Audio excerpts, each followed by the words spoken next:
Hey everybody, it's Joe Bookoff, a spot of Joe. I just got through a run through the Rutgers Gardens. Beautiful, beautiful area. And listening to Ty Lopez again on day 61.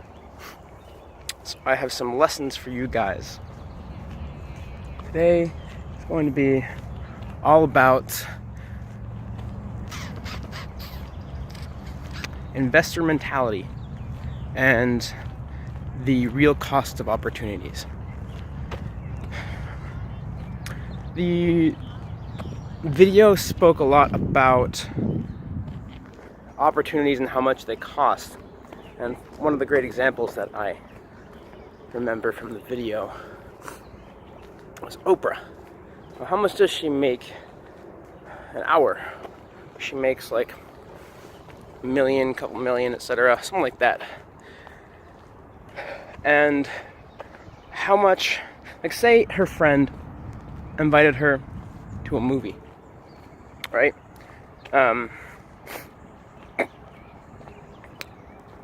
Imagine the movie, the movie was like 2 hours long and she made $2 million an hour. It's something around that. So the movie is 2 hours long. Okay. How much does the ticket cost if the ticket itself costs $19? Workout complete. Thank you, Run Keeper. She changed her voice recently to make it more natural, and I really like that. So the cost of the ticket itself is $19. Say it's an IMAX, a really good movie theater. And when you think about it, the cost of the actual ticket and the time is $4 million. She makes $2 million an hour that she's not making. If she didn't go to the movie, she'd be $4 million richer. If she did go to the movie, she'd be $20 poorer. So it's really $4 million, $4,019 is the whole cost. And this is a concept that is that people who've gone through college, or people who've gone through economics, tend to understand. But at the same time, not everybody applies it. It's something that most people need to apply in their everyday life. So for me, for instance, I'm running, right? And I could be at home working on my eBay store, getting myself some more income. I could be looking to flip some phones, make some deals that way, right? And that's an opportunity cost of me running. But at the same time, I'm using this time to listen to Ty Lopez, gain some more knowledge, which is in the end going to give me a return, much more of a return on my time than anything else. You know, I'm going to get a huge return on the hour that I spent running and walking back. And I've also spent the time making a vlog to build up my content so that I can give you guys much more value than it's cost. Because I laid out a plan yesterday of a whole lifestyle empire that you guys are going to enjoy. This lifestyle empire includes these videos, but includes much, much, much more. And these videos are going to be forever free. But I'm going to also come out with some premium content that's going to give you some stuff that is even more important and even more exciting and useful for you. But in the meantime, don't worry about anything. Nothing's changing with the content you already see, and with content that's already going to come out. You guys are going to get the same amount. That's fine. By the way, let me know in the comments below how you feel about this video and how you feel about my other content. I'd like to get as much feedback as possible so that we can move forward and get you some more stuff that gives you more value. But in the meantime, excuse me, I'm building an empire. I don't know what that is. I'm building an empire, and I want you guys to be a part of it. And I mean, I'm not going to push it on you, and the reason is because it's going to be valuable in and of itself. It's going to be like that gold nugget on the road that you're like, oh, well, I'd be stupid not to pick it up. Wow. Yeah. That's the kind of things I have planned for you guys. And it's all going to be under Project Unchained, which is my blog, my travel blog. I've been taking some distance from it because I needed to think about what I wanted to do, and why it wasn't getting as much feedback as it needed to, because it wasn't. And I want to own up to that. I wasn't really organized. I was getting a lot of getting a lot of attention and recognition from my friends for Project Unchained, but I was never getting any customers or feedback, and I was wondering why. And one of the reasons was I wasn't too consistent with it. And that's another thing, is that being consistent is important. When you start something, this goes back to opportunity costs. When you start something, you get a sense of, there's a lot of opportunity costs to start something. You know, you're not getting the immediate money that you want. You're not getting, you know, you might have to cut down on food for a while because you're not getting that immediate return. You might have to cut back on how much time you spend with your friends and your family. But at the same time, there's an opportunity cost to not starting something. You know, if you explain it to the people you care about and you love, then in the end, they're going to appreciate it, because you come back once you have it settled in a routine. You come back, and this thing you created is making you money, giving you recognition, and helping you become a happier and healthier, more successful human being. You come back to your friends and your family with this in your pocket. You have stories to tell. You've taken a journey, my friend, and you have something to show for it. So that's an opportunity cost, because while you might pay up front, it's kind of like you're taking out a loan. You pay up front the quality of your relationships, the quality of your life. But in the end, you invest that, the time, you're taking out the time, which costs you relationships and other things you could do, and you're getting in return the finished project, the finished business, the new skills, the new experience that you can use to enhance your relationships. The only thing is you have to have both your feet in it. One thing I've learned is a couple of things I tried to start, and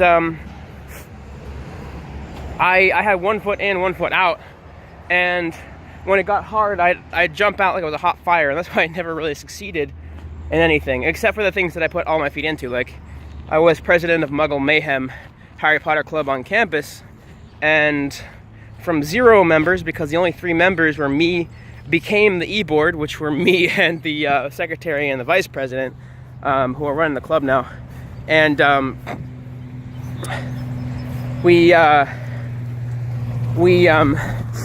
I built up the club from 3 active members to 15 active members, and created a club that was bustling, that had an event. We brought the Yule Ball to the campus every single year, and it got 200 people. So I'm very thankful for that. And I also learned a lot of great tips for working with people. I hope you guys can hear me, because there's a loud highway next to me. If you can't, write in the comments, and I'll let you know what I was saying. I'll make another video, but I want to make sure you guys can hear me, so let me know.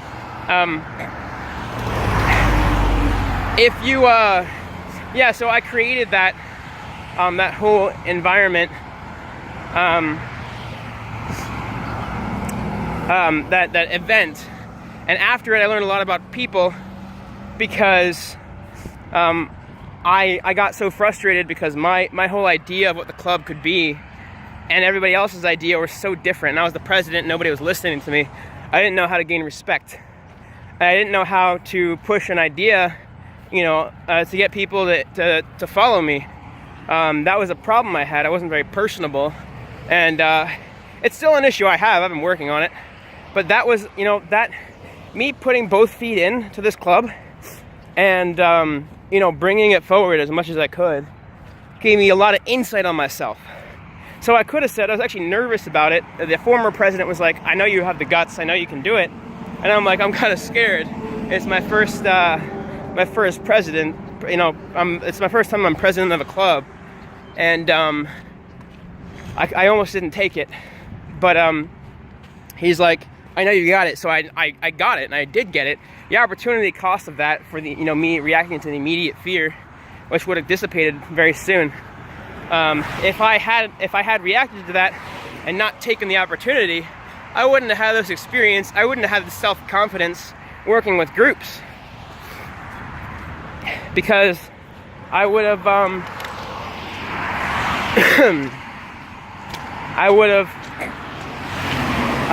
been on my own and not created anything and not learned these things about myself. And one of the things that was super important is how to deal with conflict, because the secretary was consistently vying for power and trying to make the decisions in the group, which were very against what me and the group wanted, and she was very good at getting support for that. So that was one of the reasons I left, is I didn't know how to deal with that. I dealt with it for a while, a lot of pressure on me that I used, that unfortunately I had to, you know, in the future, what I would have done is I would have talked to my advisor more, created a closer relationship with her, so I could have her as an advisor instead of just as a secondary character. And that's something I realized, is that you need somebody to bounce your ideas off of, especially if you're doing anything important.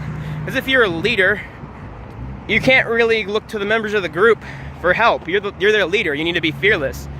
So you need an advisor, somebody outside, a neutral third party you can bounce your problems off of, and they can help you through it. That's something that I realized from this experience. So that was an invaluable, another example of opportunity cost. So I'm going to wrap this up, and I'm going to explain again what we spoke about and give you guys a couple questions to put in the comments. And one of these things that I want to explain to you guys is opportunity cost. We talked about that. We talked about having the cost of anything, and remember that Oprah loses $4,000 every 2 hours she doesn't work. The cost of anything includes the cost of what you could have done if you didn't do what you're doing. So like for me running, my cost is me working on my eBay store and making money that way. And of course I'm not really much of a cost, because I'm making the vlog, upping my health, and listening to Ty Lopez at the time, and educating myself, which will help me earn more later. So in reality, this is probably one of the best things I could be doing in the morning, which is why it's great. So that's the first thing. We also talked about experiences in leadership and going past fear, and taking opportunity. And fear is an immediate cost, which immediately goes away when you act. And it's another of my philosophies I'll talk about in a video, is that fear is a conditioned inaction. That's all that it is. Fear is you conditioning yourself not to act. When you condition yourself to act, you will not have fear. Or when you do have fear, it won't have an effect on you. I still feel afraid, but it doesn't affect me.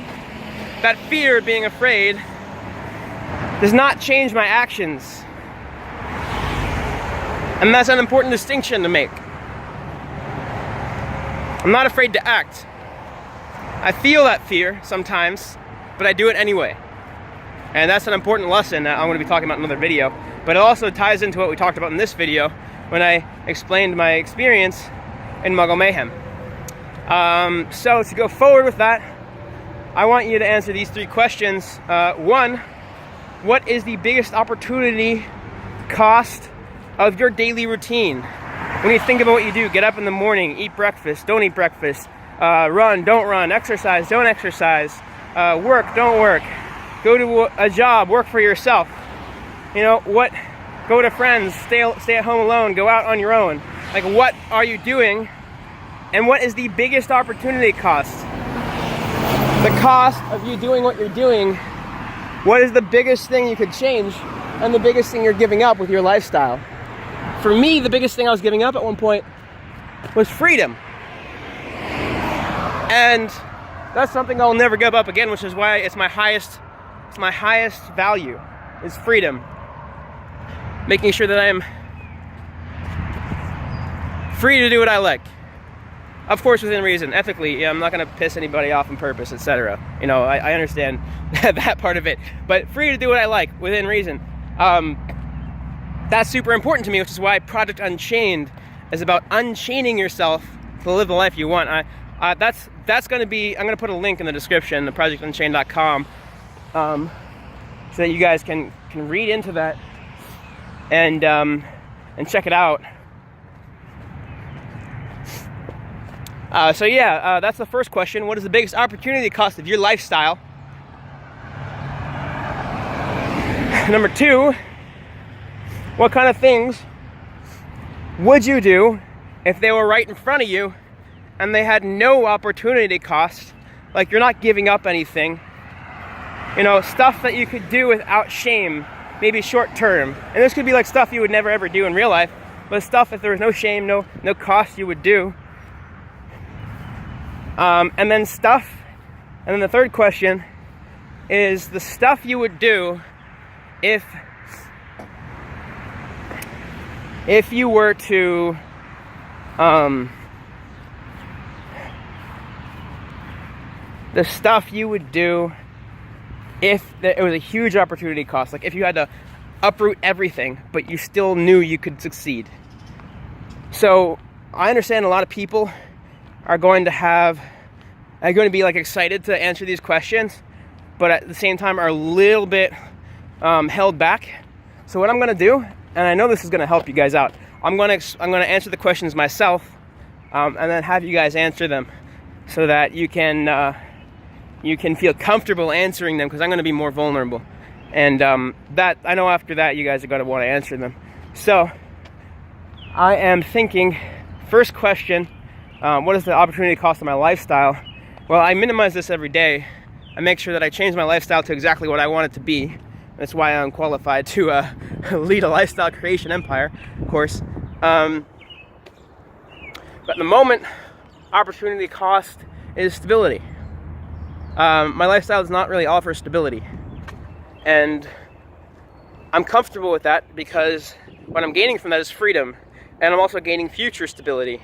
For the cost of present stability, I'm gaining freedom and future stability. And you can have stability and freedom at the same time. It's just at the moment, they do not coexist.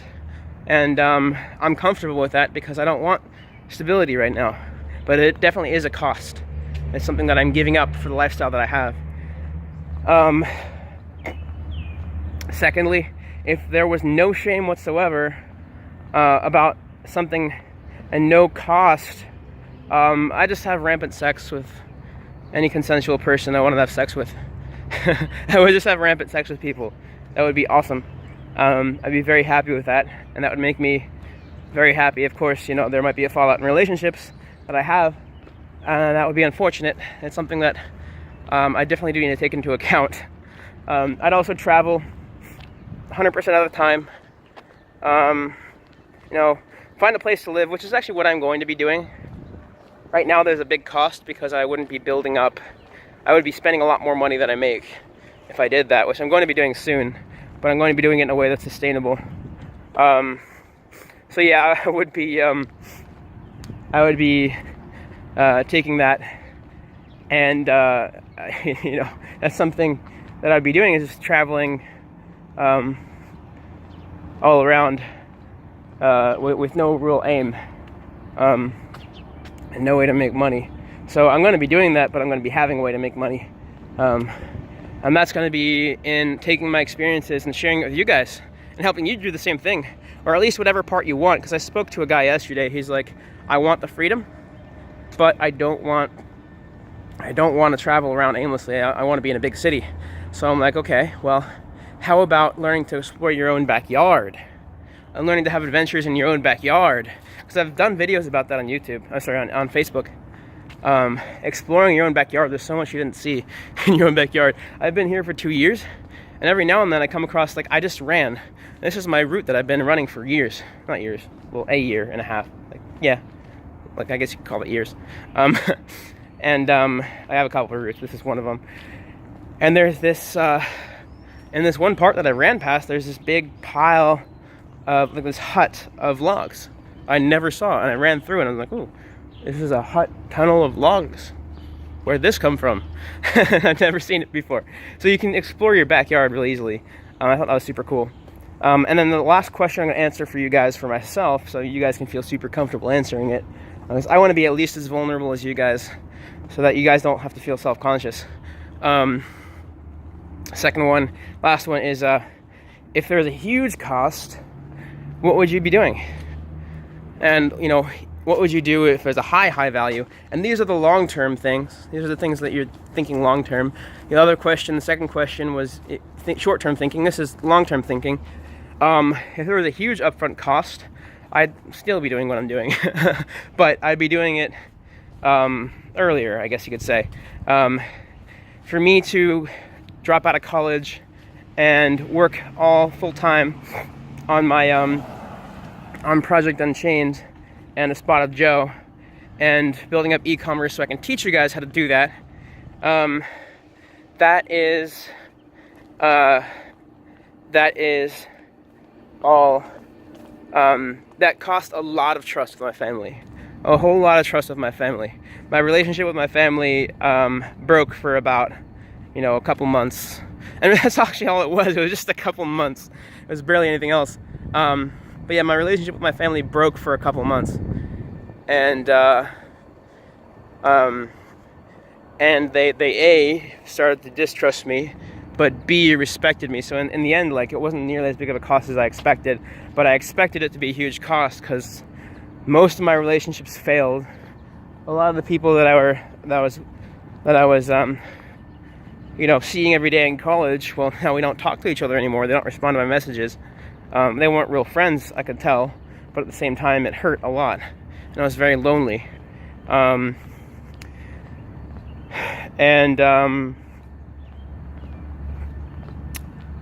I got a big social cost, a huge social and love and relationship cost, and I also got an immediate uncertainty cost, a cost of my feeling of stability, which I did just say that I'm giving up stability for this lifestyle, and I am.